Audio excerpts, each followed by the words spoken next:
Former Attorney General Pam Bondi admits the Epstein files rollout wasn't perfect, but she wants you to know it wasn't her fault. She said so during a voluntary closed-door interview before the House Oversight Committee yesterday, and she appeared to place blame squarely on the acting Attorney General Todd Blanche for the mishandling of the Epstein files.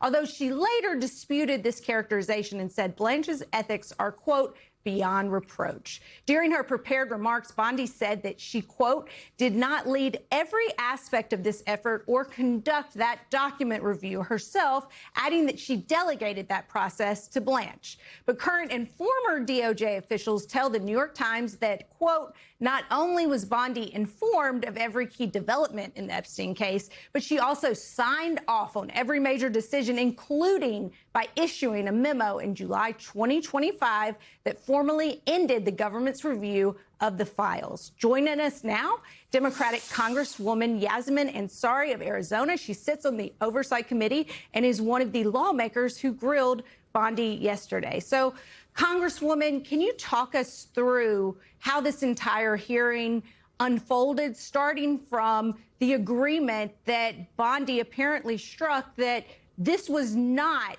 under subpoena?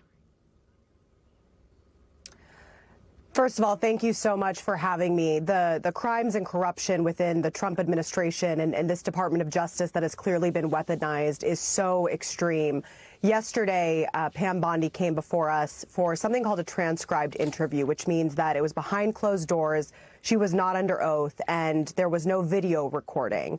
We have issued a legal, lawful subpoena that Chairman Comer, the Republican chairman of the committee, actually signed himself, that Pam Bondi was supposed to come before us under oath and answer questions in front of the American people. What happened yesterday was a disgrace. She actually had senior officials from the Department of Justice basically there as her personal counsel, whispering back and forth in her ear, telling her, you know, what to say, what not to say. She refused to answer any questions pertaining to President Trump. And of course, she blamed the vast majority and put responsibility of the mishandling of the Epstein files squarely into the hands of Todd Blanche, but also Kash Patel. She mentioned his name a couple of times and some of the things that she had asked from him when as director of the FBI that he failed to do. To me, the entire thing was ridiculous. It is so disgusting how the Trump administration has weaponized the Department of Justice and the way that Republicans in Congress, led by James Comer and Mike Johnson, are enabling the most egregious cover-up in American history. Congresswoman, one of the things that was reported out of that hearing that you attended was that apparently the former AG, Pam Bondi, said that she did not think that Donald Trump should pardon Ghislaine Maxwell. According to the New York Post, Assistant Attorney General Harmeet Dillon told the Post following Bondi's 4-hour transcribed interview before the House Oversight Committee that the 60-year-old also declared twice, in fact, that Maxwell, the accomplice and occasional girlfriend of convicted pedophile Jeffrey Epstein, should not receive a presidential pardon.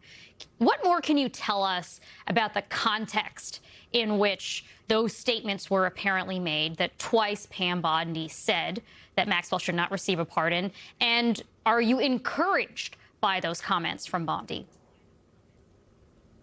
Well, there were several lines of questioning about Ghislaine Maxwell in particular, because, of course, the entire circumstances around her transfer from a higher security prison to now a very low and minimum security prison is very suspicious. And so we asked her about that and who made those decisions.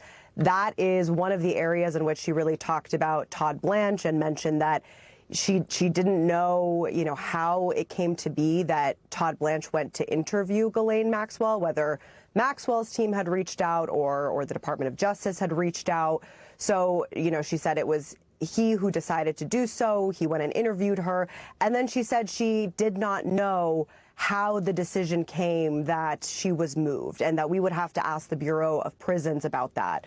So we, of course, probed on, you know, Ghislaine Maxwell and Bondi's opinion of her. She did call Maxwell a monster and, you know, I don't want to give her kudos. That is an obvious statement. This is a person who was, is convicted of child sex trafficking, and we know that she was a monster. But I think what the tension that this brings to light is that there are many Republicans in Congress who haven't ruled out the idea of giving Ghislaine Maxwell a pardon. Donald Trump himself has not ruled out giving Ghislaine Maxwell a pardon. And to me, the fact that the president's former personal attorney, Todd Blanche, is responsible for, the entirety of this Epstein files cover-up and saga and, was involved in this interview, that's very, very questionable to me. And I think all of this needs to be investigated. I think there are, avenues that we need to explore around prosecution of these individuals in the Department of Justice.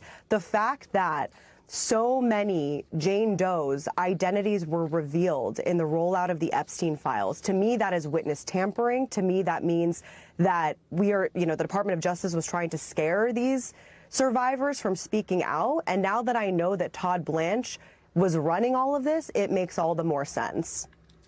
Congresswoman, one of the things, just to set the scene here, I want to acknowledge is that, yes, this was a Friday before a holiday weekend. And so one of the fun stats is that there was exactly one Republican present, and it was James Comer, who had to be there because he was the chairperson.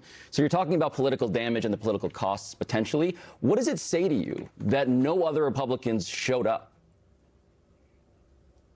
It says everything that we need to know. Republicans do not give a damn about this investigation. They never have. It's always been a spectacle to them. And now that they know, and it's so obvious that a cover-up is underway, they don't want to take part. They've only taken part in the elements of this investigation that have to do with trying to go after Democrats. There were over a dozen of them in New York. I was in New York for, the depositions of Secretary Clinton and former President Bill Clinton. All of that was videotaped and released to the public, and all of these Republicans felt the need to fly out and show up there. But none of them, other than the chairman, showed up for the most important interview, arguably, that we've had with the former Attorney General who handled all of this. I think that just demonstrates it's a slap in the face to the survivors. It's a slap in the face to this investigation.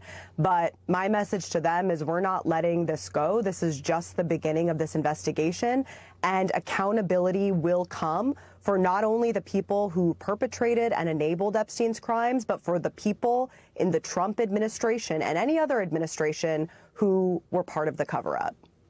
Yeah, not wanting to even ask questions feels like a relevant fact in this whole scenario. But Congressman Yasamin Ansari, thank you for answering our questions at the very least. Up next.